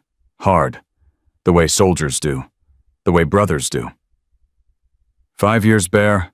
5 years without a word. I thought you were dead. I might as well have been. And now, Marcus looked at Lily, at Sarah holding her baby, at the army of bikers on the television screen. Now I'm waking up. Jimmy followed his gaze. That the family you saved, that's them. Good people. The best. Jimmy nodded slowly. Emma would be proud of you. Marcus's throat tightened. Don't. I mean it. Whatever hole you crawled into after she died, whatever darkness you've been carrying, she would have wanted you to find your way out, and it looks like you finally did. I didn't find my way out. I got pulled out. By a 7-year-old girl who trusted me when she had no reason to. That's how it works, brother. We don't save ourselves. We get saved by the people who need us most. Sarah approached them slowly. The baby was sleeping in her arms. Sarah, this is Jimmy. We served together. Ma'am. Jimmy dipped his head. It's an honor to meet you. What you did speaking out like that took courage. I had help. Sarah looked at Marcus. A lot of help. Bear's good at that. Always has been. Even when he pretends he isn't. I don't pretend anything. Sure you don't, Jimmy grinned. That's why you haven't answered my calls in 5 years. I wasn't ready. And now, Marcus took a deep breath, let it out slowly. Now I'm getting there. A commotion erupted near the hospital entrance, voices raised, security moving fast. Diesel appeared. Bear, we got a problem. What kind of problem? Derek Morrison's father. He's here, and he's got lawyers. Lots of them. Marcus felt his jaw tighten. His father, Richard Morrison, as in Morrison Industries, as in one of the richest men in the state. What does he want? He wants to make a deal. Richard Morrison was everything his son pretended to be. Old money. Real power. The kind of man who'd never been told no in his entire life. Mr. Thompson. His handshake was firm. Practiced. I've heard a great deal about you. I bet you have. I'm not here to threaten you, or to defend my son. What Derek did was inexcusable. Criminal. And he will face justice for it. Then why are you here?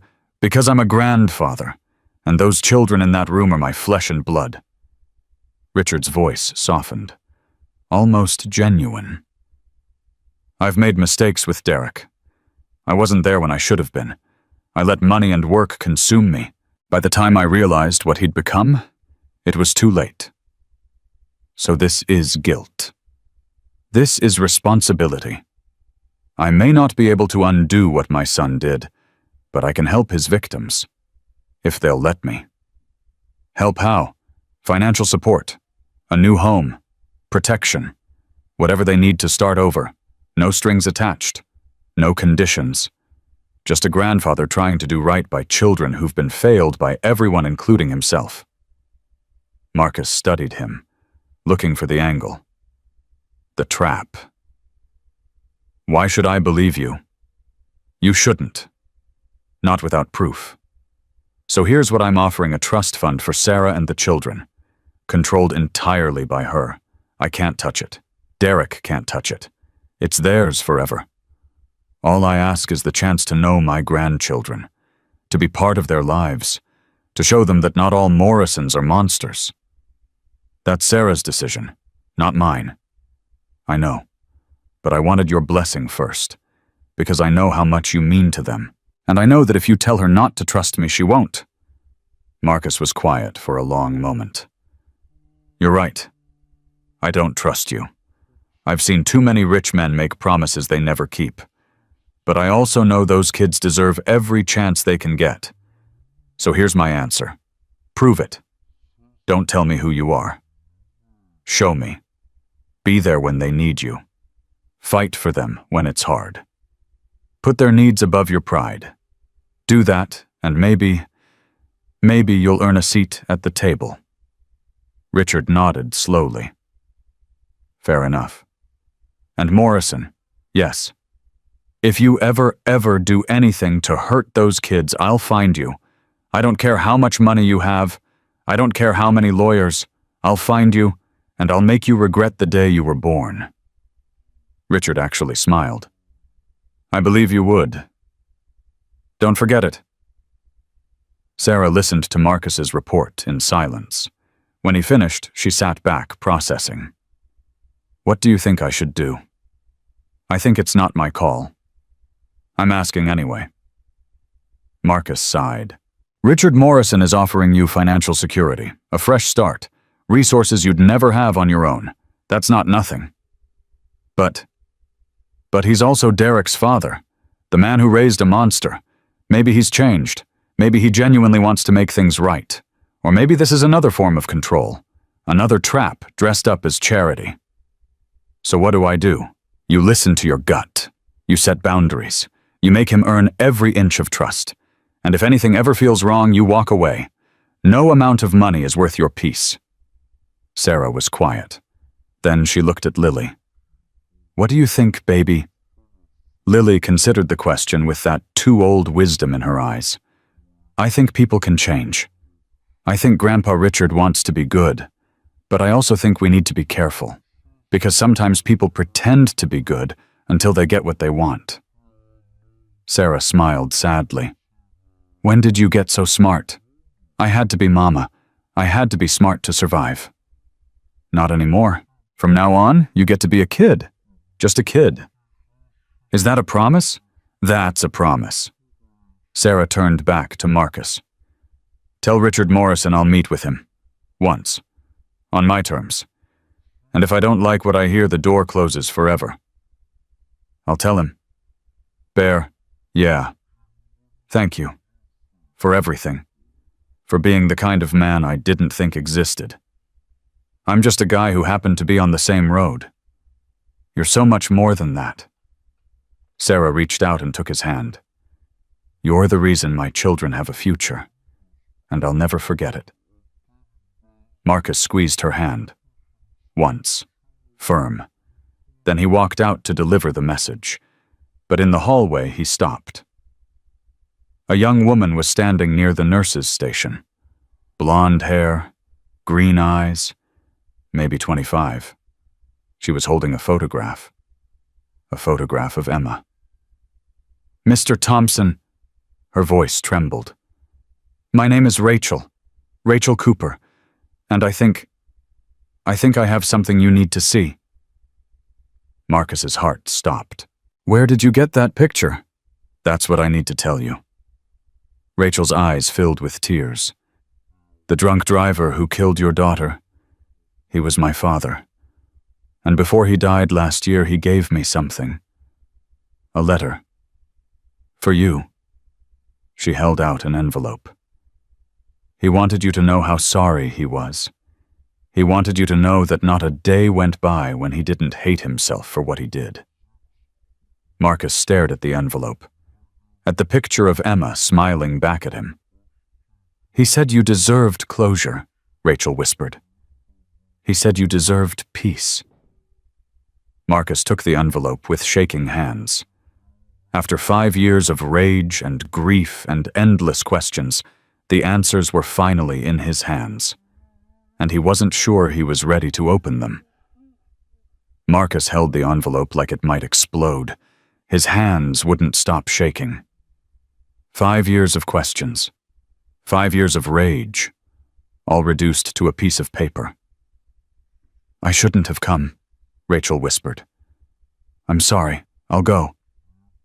"Wait." The word came out rough. "Broken." "How did you find me?" "The news. Your face was everywhere. When I saw you, I knew I had to deliver this. My father, he made me promise. Before he died." "How did he die?" "Liver failure. The drinking never stopped. If anything, it got worse after the accident. He said he couldn't live with what he'd done. Couldn't face it sober. So he drank himself to death." "Yes." Marcus felt something twist in his chest. For 5 years he'd imagined confronting the man who killed his daughter. He'd imagined violence, justice, revenge. But the man was already dead, destroyed by his own guilt. Did he suffer? Rachel flinched.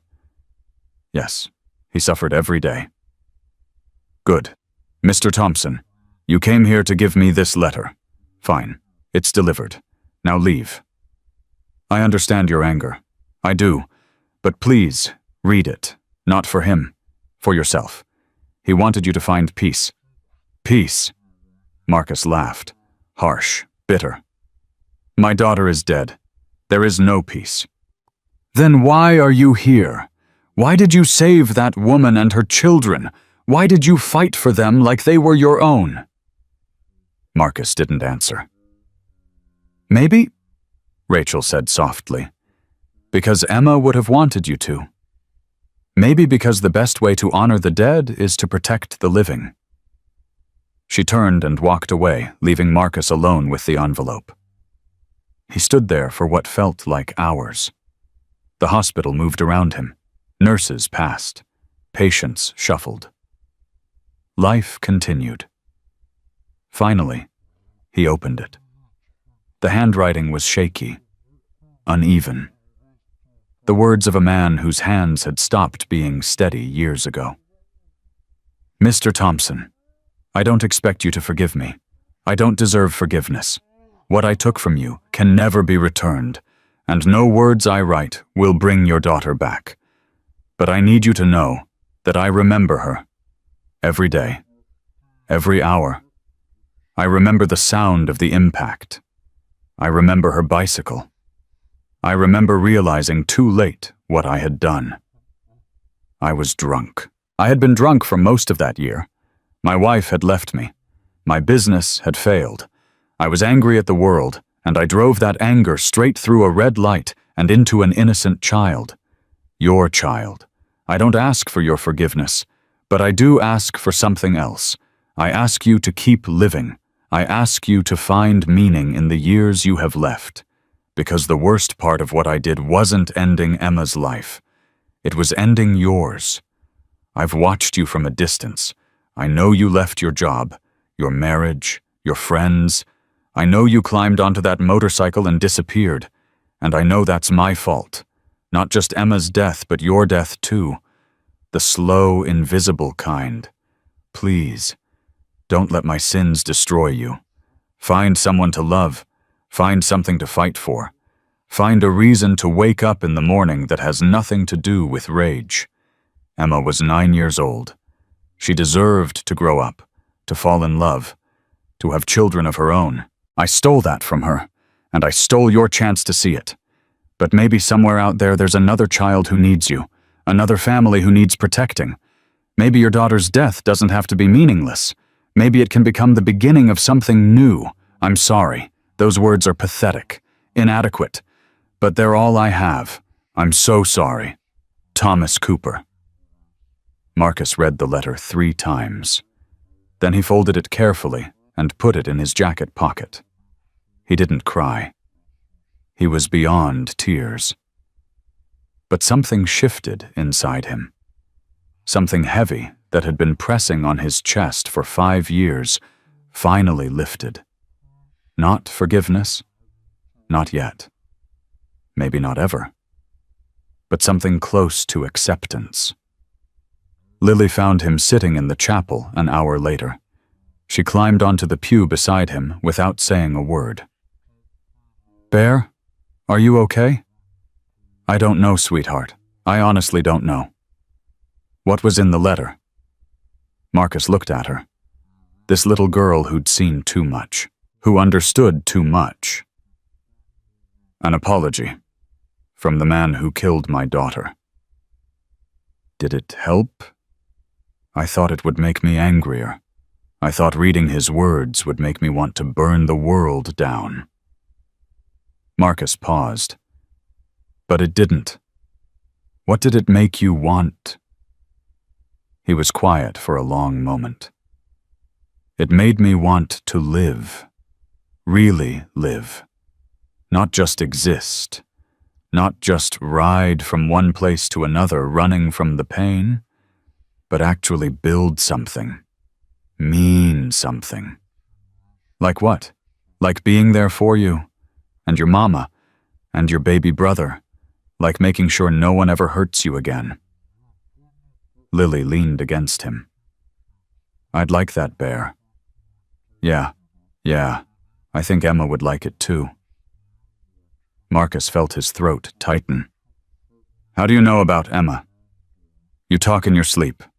When you dozed off in Mama's room last night, you kept saying her name, kept telling her you were sorry. I have a lot to be sorry for." "No, you don't." Lily looked up at him with those 2 old eyes. "You couldn't save her. That wasn't your fault. But you saved us. And maybe that's what she wanted. Maybe that's why God put you on that road. You believe in God, Lily. I believe in angels. And I believe sometimes angels ride motorcycles." Marcus pulled her close, held her tight. "Thank you, sweetheart." "For what?" "For reminding me why I'm still here." 6 months passed. The world moved on as it always does. New headlines replaced old ones. New tragedies erased old triumphs. But for Sarah Morrison and her children, everything had changed.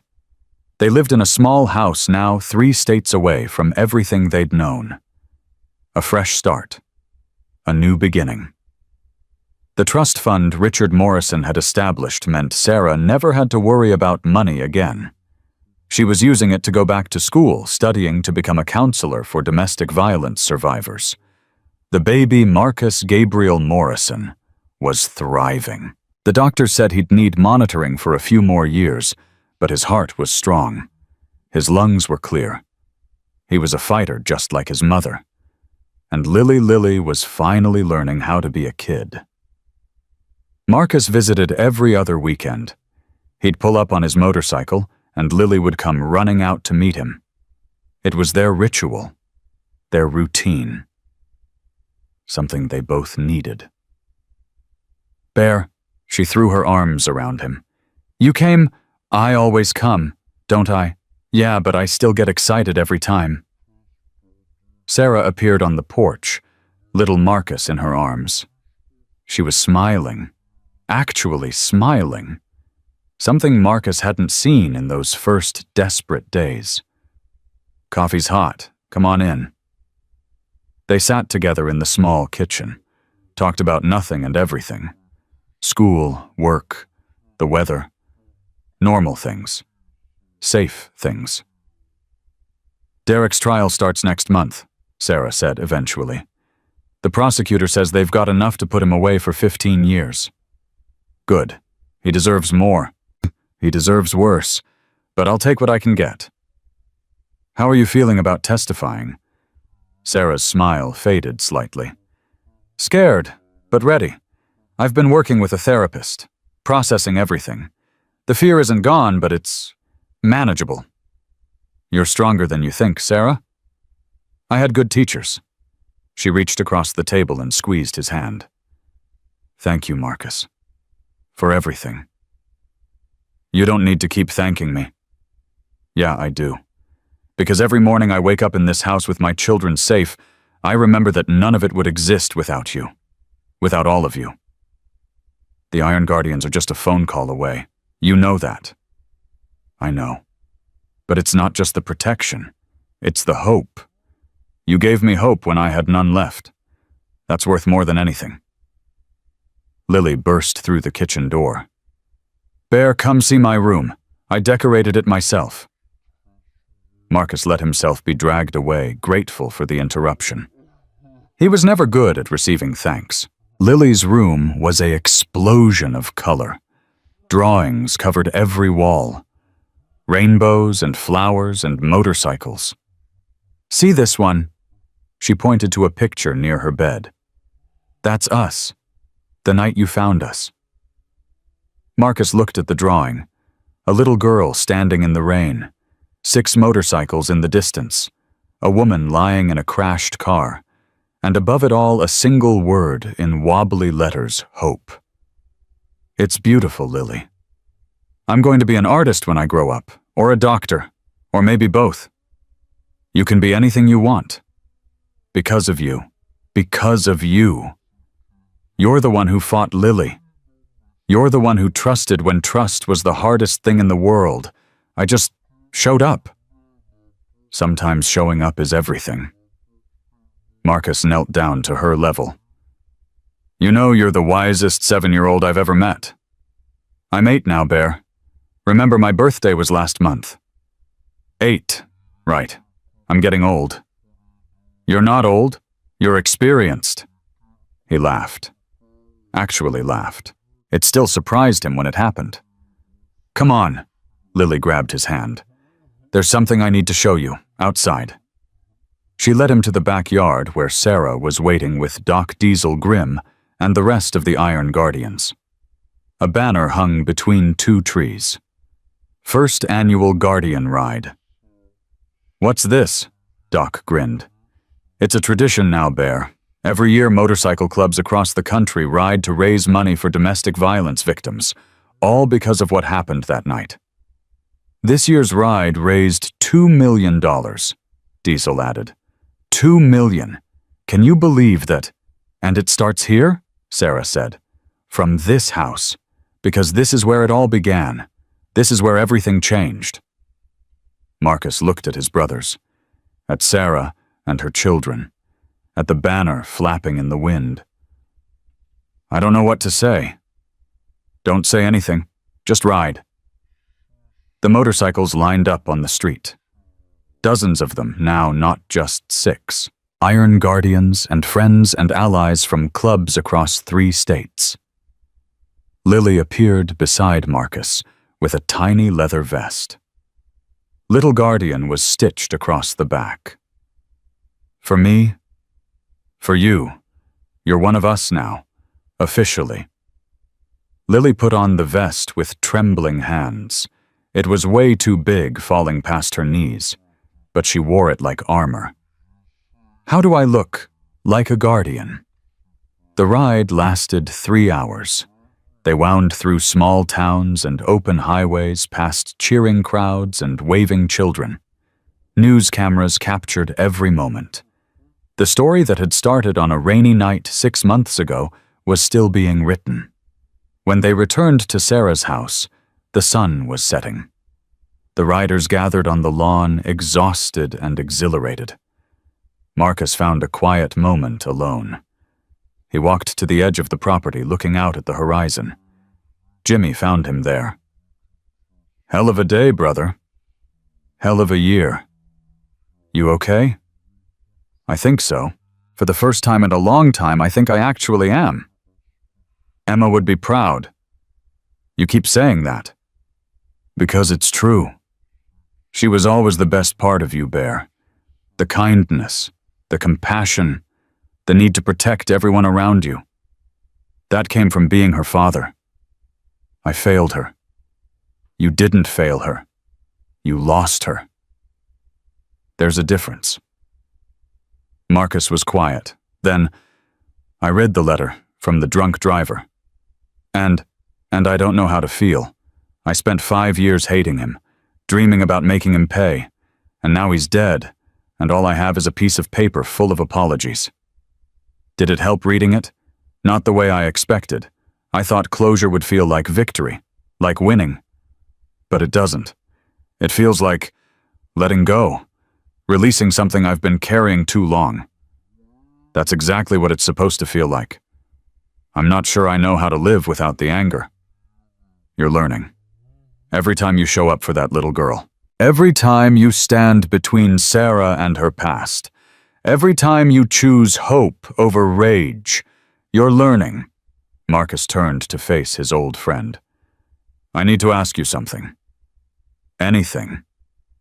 I'm thinking about staying, here, close to them, being there for the kids as they grow up, being the thing I couldn't be for Emma. A father, a protector, a constant, someone they can count on. What about the club? The club will always be family, but maybe it's time I had a smaller family too, one that needs me in a different way. Jimmy smiled. I think that's the best idea you've had in years. Yeah, and I think Emma would agree. The party wound down as darkness fell. One by one, the riders left until only the core group remained. Lily was falling asleep on Marcus's lap, exhausted from the excitement.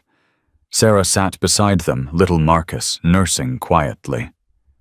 Bear, yeah, Sarah. I've been thinking about something, about what happens next. What do you mean? Richard Morrison visited last week. He wants to be part of the kids' lives, genuinely part of it.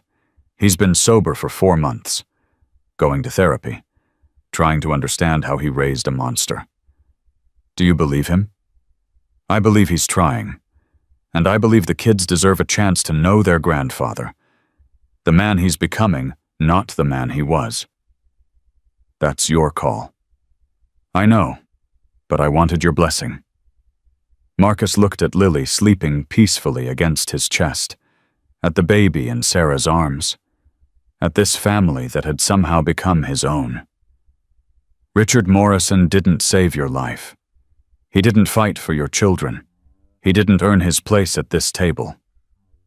I know. But everyone deserves a chance at redemption, even the ones who failed worst. If he's willing to do the work, if he's willing to prove himself, then maybe he's earned the right to try. That's more grace than I expected from you. I'm learning. Someone taught me that holding on to anger only burns the person carrying it. Who taught you that? A 7-year-old girl. 8 now, apparently.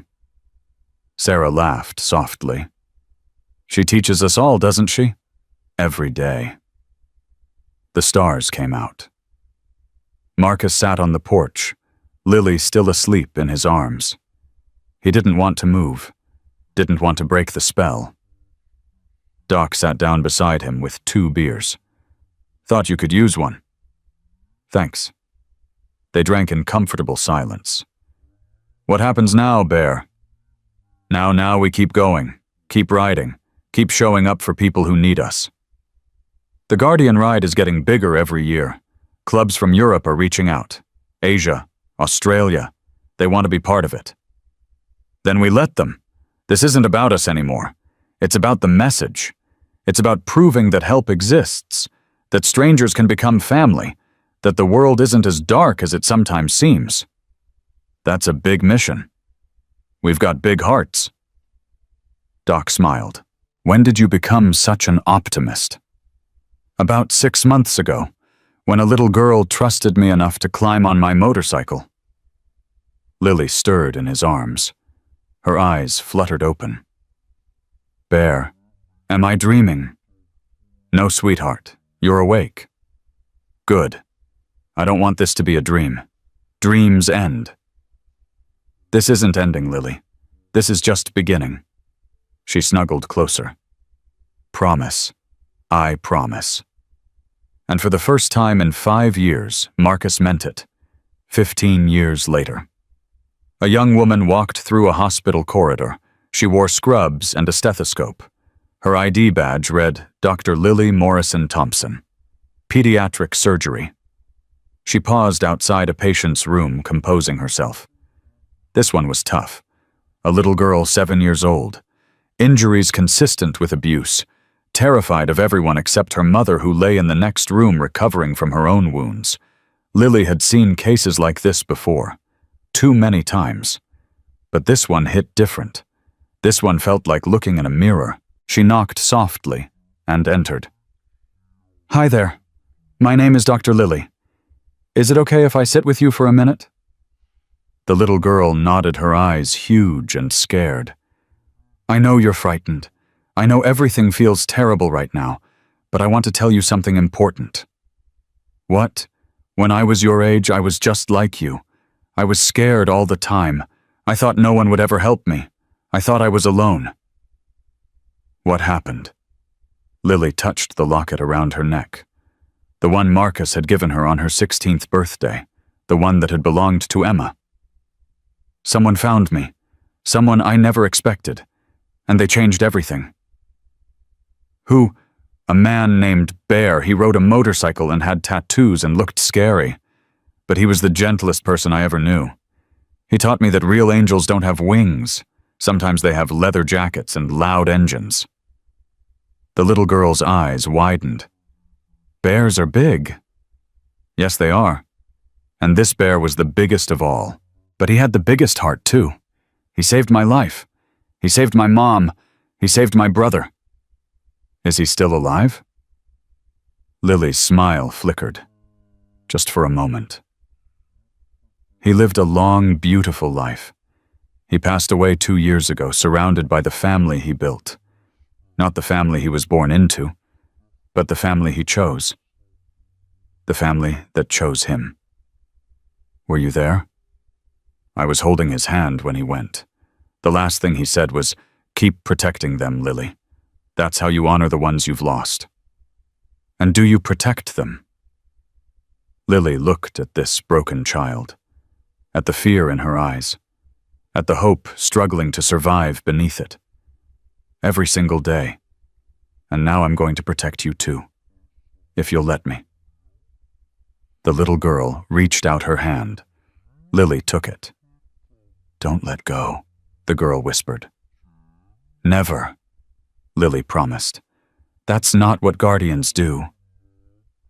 Outside the hospital, the sound of motorcycles rumbled in the distance. The annual Guardian ride was passing through. Thousands of bikes now. Millions of dollars raised. Countless lives saved. Lily's brother, Marcus Gabriel Morrison, led the formation. 23 years old. Strong and brave, and everything his namesake would have wanted him to be. The legacy continued. Not because Marcus Thompson was special, not because he was a hero, but because he made a choice on a rainy night 15 years ago. He chose to stop. He chose to help. He chose to believe that one person could make a difference. And he was right. That is the truth of this story. Not the headlines, not the viral videos, not the millions of views or the donations or the international movement. The truth is simpler. A little girl screamed for her mother, and a stranger answered. That's all it takes to change the world. One moment of courage, one decision to act, one choice to be the angel someone needs, even when you don't feel like an angel at all. Marcus Thompson never believed in fate. He never believed in destiny. He barely believed in himself, but he believed in something else, something more powerful. He believed that every person has the capacity to save another. Every hand can lift someone up. Every heart can shelter someone from the storm. Real angels don't have wings. Sometimes they wear leather jackets. Sometimes they ride motorcycles. Sometimes they're broken people carrying impossible grief. But they show up anyway, and that makes all the difference.